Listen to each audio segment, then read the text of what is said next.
Bonsoir les filles, bonsoir les femmes et surtout bonsoir à toutes les mamies du monde entier. Bienvenue à cette capsule du coup de pouce de la mamie. Aujourd'hui, je vais vous entretenir sur le pouvoir de dire non. Il est important à un moment donné de la vie, être capable de dire non. Je le dis pourquoi? Parce que je me rends compte autour de moi, je vois beaucoup de mamies qui sont incapables parfois de dire non quand c'est nécessaire.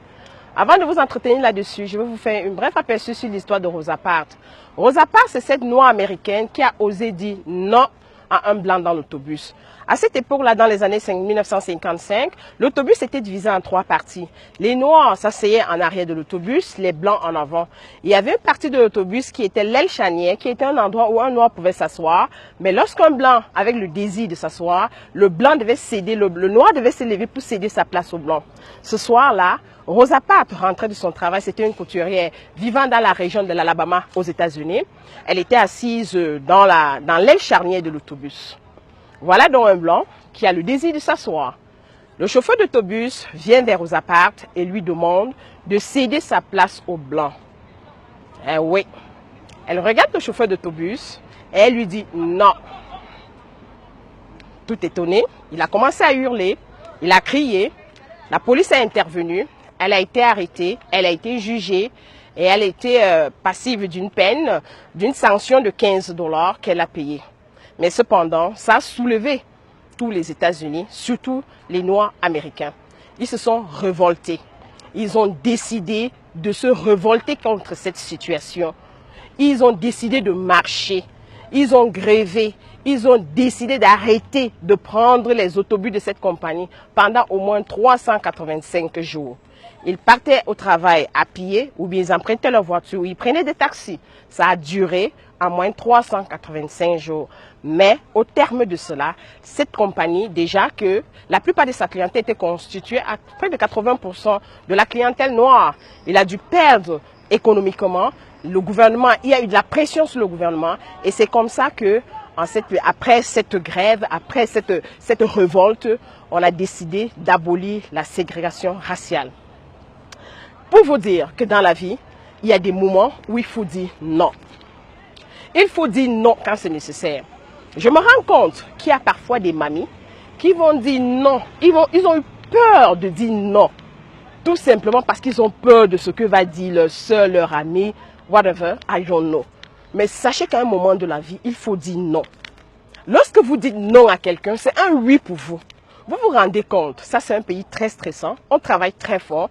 Le week-end, on a le week-end par exemple pour accompagner les enfants aux activités, pour faire les courses, ranger, préparer toutes leurs affaires pour le lundi matin. Il y a certaines mamies qui vont aller se balader et venir déposer leurs enfants chez une autre mamie. La mamie est toute étouffée, elle a ses propres enfants, elle est embourbée, mais elle a peur de dire non. Apprenez à dire non pour vous libérer. Apprenez à dire non quand c'est nécessaire. Moi qui vous parle, je n'étais pas capable de dire non. Il m'est arrivé parfois d'aller prendre une carte de crédit, enlever de l'argent pour donner à quelqu'un. C'est pour ça que je vous interpelle les mamies qu'à un moment donné de la vie, il faut apprendre à dire non. Si tu es dans un mariage qui te casse les couilles, que tu vois que tu ne t'épanouis pas, tu vois que tu n'es pas bien, sois capable de claquer la porte. Si tu vois que tu es dans une relation amicale avec quelqu'un, que tu ne te sens pas, il faut être capable de dire stop à ça. Il faut être capable de dire non aux activités qui nous traînent vers l'arrière. Il faut être capable de dire non aux amis qui nous entraînent dans la débauche. Il faut être capable de dire non quand c'est nécessaire, parce que c'est bien pour vous. C'est bien pour votre épanouissement. Dire non, c'est un bénéfice pour vous. Dire non, ça fait du bien pour vous-même. Et quand vous dites non, c'est un oui pour vous. Donc les mamies, cessez de dire oui toujours par complaisance. Cessez de dire oui parce que vous voulez faire plaisir. Et n'ayez pas peur de dire non. Et sachez une chose, quand vous dites non à quelqu'un qui vous respecte et vous n'argumentez pas, il vous respecte, il respecte ça et il le prend tel quel. Cessez d'argumenter. Cessez d'argumenter et c'est justement quand vous argumentez que vous faites attraper, que vous faites pris comme un prisonnier, que vous faites, que je sais pas, cessez d'argumenter quand vous voulez dire non. Parce que si vous êtes quelqu'un de bien, vous avez l'habitude de rendre service. Ne confondez pas. Je ne vous demande pas de ne pas rendre service, non. Vous savez, vous et moi, de quoi je parle. Vous savez, vous de moi, de quoi je parle, les mamies. J'ai vu des mamies abandonner les enfants, tout simplement parce qu'elle allait faire la cuisine à une amie pour lui faire plaisir. Les enfants sont là, l'enfant peut perdre une activité parce que tu vas aller faire plaisir à quelqu'un. Non. Non. Sachez qu'à un moment donné de la vie, il faut apprendre à dire non. Chez maman, si vous voulez être des mamans VIP, parce que mon souhait, c'est que toutes les mamies du monde entier, quel que soit l'endroit où elles se trouvent dans le monde entier, pour moi, c'est des mamies VIP. Et pour être mamie VIP, ça prend des changements. Parfois, c'est douloureux de le dire, mais sachez qu'à un moment donné, ça vaut la peine. Ça vaut la peine de le dire, parce que quand vous le dites, vous vous sentez bien. Aujourd'hui, je suis capable de dire non. Je fais ce qui est bien pour moi et mes enfants et ma famille. Il y avait des choses, je faisais parce que je voulais plaire à XY, j'ai arrêté ça. Et essayez l'expérience, essayez de le faire, vous allez vous sentir bien. Si vous avez aimé cette capsule, n'hésitez pas de vous abonner sur notre chaîne YouTube et de liker notre page La Mamicité sur Facebook.